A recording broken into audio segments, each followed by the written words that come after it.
বেসন ছাড়াই বানিয়ে ফেলুন দুর্দান্ত স্বাদের এরকমই মুচমুচে পকোড়া। দেখতে যতটা লোভনীয়, খেতে হয় ভীষণ সুন্দর। আর এরকম একটু যদি বিট নুন আর চাট মশলা দেওয়া যায় তাহলে তো কোনো আর কথাই নেই।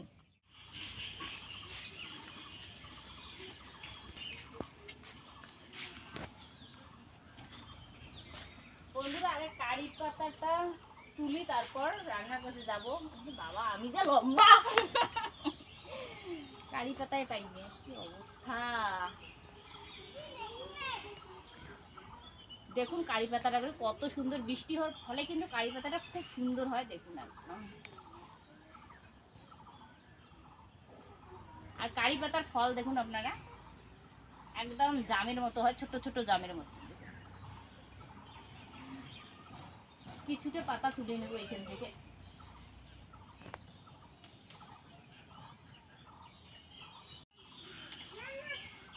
বন্ধুরা এই কয়েকটা কিন্তু ডালেই হবে আর কি, আর এর থেকে বেশি লাগবে না। এই কয়েকটায় অনেকটা তৈরি হবে।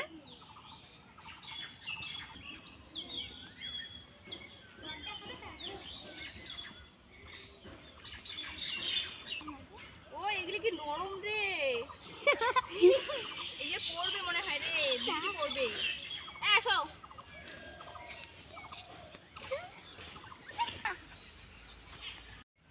নমস্কার বন্ধুরা, সবাই কেমন আছো? আশা করি সবাই ভালো আছো। আজ আপনাদের সাথে শেয়ার করব বেসন ছাড়াই কারি পাতার মুচমুচে পকোড়া। এটা খেতে ভীষণ সুন্দর হয়। প্লিজ প্লিজ আপনারা পুরো ভিডিওটা দেখতে থাকুন, আশা করি আপনাদের ভালো লাগবে। বেসন ছাড়াও যে এত সুন্দর পকোড়া হয় আপনারা না দেখলে বিশ্বাসই করতে পারবেন না। তো চলো রেসিপিটা দেখতে থাকো।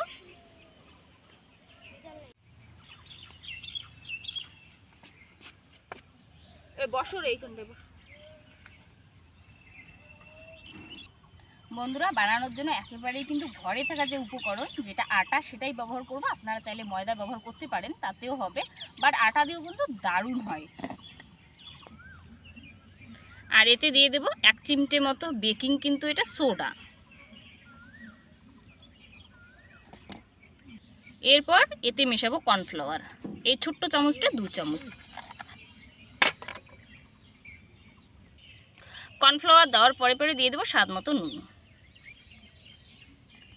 কালারের জন্য সামান্য পরিমাণ হলুদ, 1 চিমটে রাঁধুনি, আর 1 চিমটে দিয়ে দেবো জোয়ান। ভাজা পোড়াতে অবশ্যই একটু জোয়ান দেবেন, তাহলে গ্যাসের সমস্যা হবে না। আর শুকনো লঙ্কার যে বীজটি আছে সেটা দিয়ে দেব।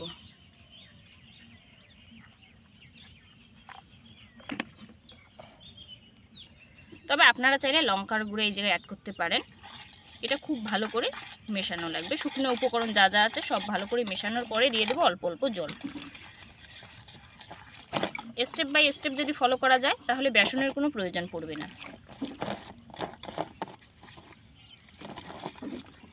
বন্ধুরা এটা কিন্তু এক পাশে ঘুরিয়ে ঘুরিয়ে ব্যাটারটা অবশ্যই তৈরি করবেন, আর ব্যাটারটা যেন বেশি আবার পাতলা হয় না, নইলে কিন্তু এই পকোড়াটা খেতে ভালো লাগবে না।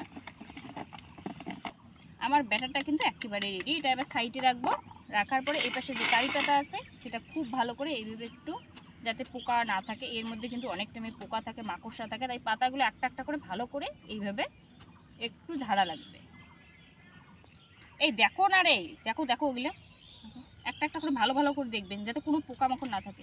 এরপর অর্ধেকটা এইভাবে আর অর্ধেকটা এইভাবে, মানে একটা পাতায় 2 ভাগ করা লাগবে। দেখুন আপনারা ঠিক এইভাবে। এই পাতাটা যে আছে, একটা পাতা এইভাবে ডাল সমেত সেরার পর মাঝখান থেকে এইভাবে ছিঁড়ে নিলাম। দেখুন আপনারা ঠিক এইভাবে সব পাতায় কিন্তু একইভাবে ছেঁড়া লাগবে। এরপরে পরিষ্কার জলে একটু ধুয়ে নেব। এটা যতই উপরে থাক অবশ্যই ধুতে লাগবে, বালু থাকবে না কিন্তু, অনেক টাইমে পোকামাকড়, তো সেই ক্ষেত্রে একটু ভালোভাবে এটা ধোয়া লাগবে।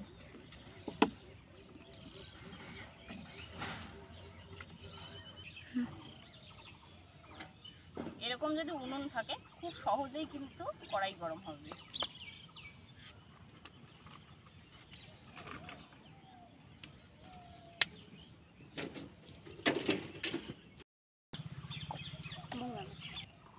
এই উনুনগুলো বর্ষার দিনে কিন্তু খুব ভালো। জাস্ট একটা টিন নিয়ে আসুন আর কাটুন আর রান্না শুরু করে দিন, বাস। এরপর কড়াই বসিয়ে কড়াইটা খুব ভালো করে গরম করতে লাগবে। বন্ধুরা খুব ভালো করে কড়াই গরম হলে পরে দিয়ে দেবো তেল। ব্যাটারটা আরও খুব ভালো করে ফেটিয়ে নেব, আর একটু দিয়ে দেবো গরম তেল।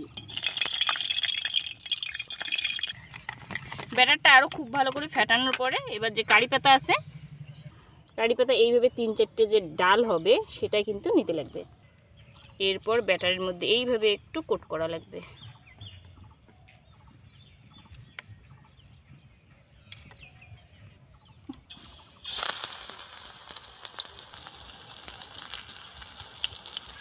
বন্ধুরা এই পকোড়া তৈরি করতে কিন্তু বেশি সময় লাগে না। আর আপনারাই দেখুন কতটা ফুলে গেছে। তেলটা খুব ভালো করে যদি গরম হয় তাহলে পকোড়া ভাজতে বেশি সময় লাগে না। দেখুন আপনারা কতটা ফুলে গেছে। আর পকোড়াটাকে তুলে দেখাচ্ছি আপনাদের, দেখুন ছাড়াই কিন্তু এতটাই সুন্দর হবে। বন্ধুরা এবার বাদবাকি যে পকোড়াটা আছে একইভাবে কিন্তু ভাজা লাগবে। একবারে 3-4টে করে দিয়ে দেবো একসাথে।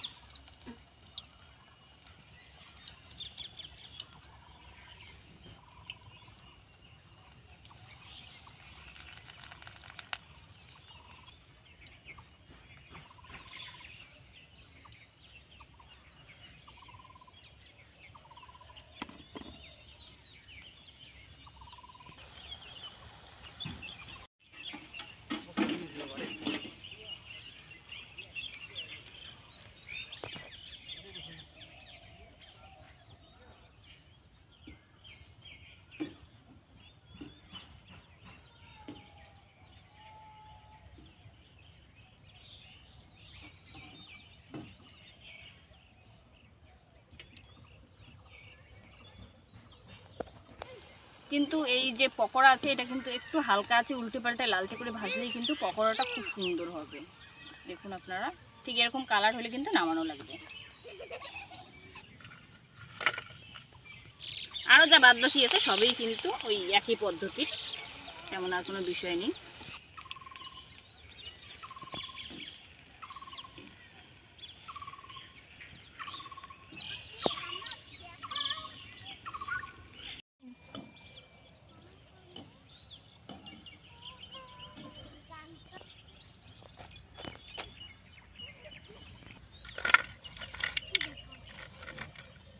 বন্ধুরা সব কিন্তু পকোড়া ভাজা আমার একেবারেই কমপ্লিট, তো উঠতেই চায় না যে কেন আবার হোক। আর সব তেলও কিন্তু দেখুন একেবারেই শেষ।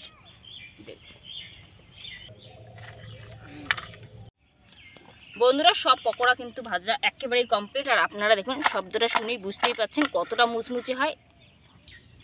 বেসন ছাড়া এটা কিন্তু দারুণ হয়, একেবারেই মুচমুচে। দেখুন বন্ধুরা পকোড়া ভাজা কিন্তু আমার একেবারেই কমপ্লিট। এবার একটু সামান্য পরিমাণ বিট নুন এইভাবে ছড়িয়ে দিব আর দিয়ে দিব হচ্ছে চাট মশলা। তবে আপনারা চাইলে কিন্তু আমচুর পাউডারও দিতে পারেন, খেতে এটা ভীষণ সুন্দর হবে।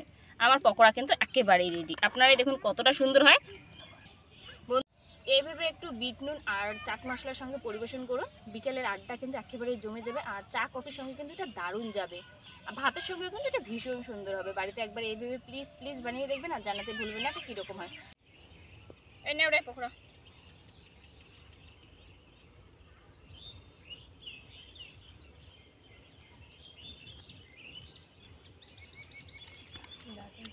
অসাধারণ।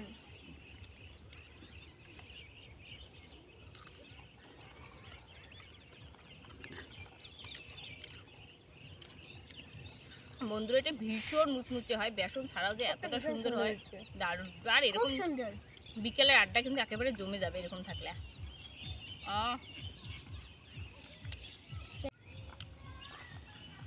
আপনারা শব্দটা শুনে বুঝতেই পারছেন কতটা মুচমুচে এটা হয়।